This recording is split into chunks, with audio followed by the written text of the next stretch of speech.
پیران چې دی بیا داسې مونږ لیدل غرغشتو مولانا صاحب هغه شان لرلو چې شپېته کاله د پیغمبر حدیث په اوګه خېټه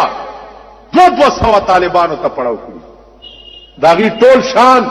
د بزرگ ته پته ده دا یو څو کسانو دا سبسپیر مولوی صاحب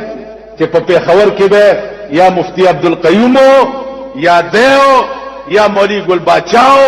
یا صاحبزاده عبدالباری جانو پیښور عبارت د حق خبره نه دا سلور 15 کسان اوس خدا فصلی مرزان مونږ باندې ډېر را پیدا شوی دي لیکن خلق داو د ته پته ده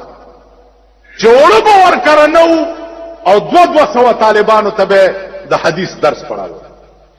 او بیا چې کوم حدیث کې به ورته اشتباه شو چې دا حدیث داسې دی کدا سې دی نو د شپې به ورته رسول الله صلی الله علیه وسلم په خوب کې وې چې نصیر الدین دا حدیث داسې دی دا اولیاء دا خلق دا خو میراثیان ولی مولانا حسین احمد مدنی دیوبند ته تلو ما بل کالی یو دکاندار نه مې دارو مالونه اغست ما ته وی چې دیوبند استقبالیه ما په کې تقریر کړو نو ما ته وی چې آپ کی تقریر مجھے بہت پسند آئی اب بیٹھے کہ میں آپ کو ایک بات کروں کہ نو وزد مولانا مدنی صاحب خاص خادم ما او مولانا مدنی په یو وخت او په یو شپه کې په لس ځای کې لیدل شوی دی په تقریر کولو باندې لس ځای تاسو خیال راغی اوس په دې دا د حال خبرې دي مونږ خو په قال پوهیږو کنه د حال خبرو خو اهل دل او اهل حال پوهیږي نو علما او اولیاء بزرگان چې مونږ کوم لیدلې دي نو عزیزانو 50,000 روپے غرغشتو مولانا صاحب تا زما په مخ کې یو افریقي سیټ راوېسته ویجی داواله هغه بچی دا نه اله وی ولی وی تا زما د کور روټایو خوړه نو د قران یو آیات به دې پیسو ته نه پریدي چې وایي ما ورته وی جی کوم آیات وی بچی دا وړه چې دا روټای تاسو غواړه دامن پرون په قرض راوړي پیسې را سره نشته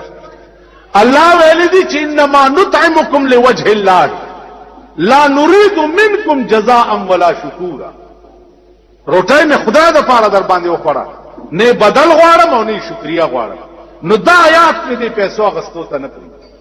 کله خدای زورنه هغه د افریقې سټانو په وکړې مولانا صاحب 50,000 روپے واپس کړې وای نه غس ما ورته پښتو کې وې مالجی وای لایتی مال را کوي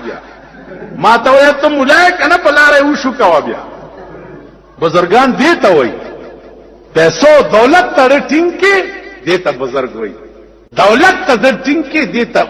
نیک وای دیتا مولا وای دیتا خسړې پیسې او د سود د زکات پیسې زمون خوراک دي موږ مليان دا څومره زکات سیستم چې ده دا سود ده سیاسی سود ده حکومت مولا پسې ګرځي دیکھو وګوره دا حکومت ته خدای هلاک کی دای د خدای تباہ کی د انګريزای د کالجونو یونیورسيټو د پاره په مرکز کې سالانه مستقل فند کې خودلې کیږي او د قران او د حدیث د پاره د پردو د سود اکاونټونو نه کټوتی کړي دا 7.5% کې 2% د کټ کړي او 15 بیا مالک تور کې ا د سود راغونډ کړي دي ای ما پسې په جمعات کې منشتر اوقات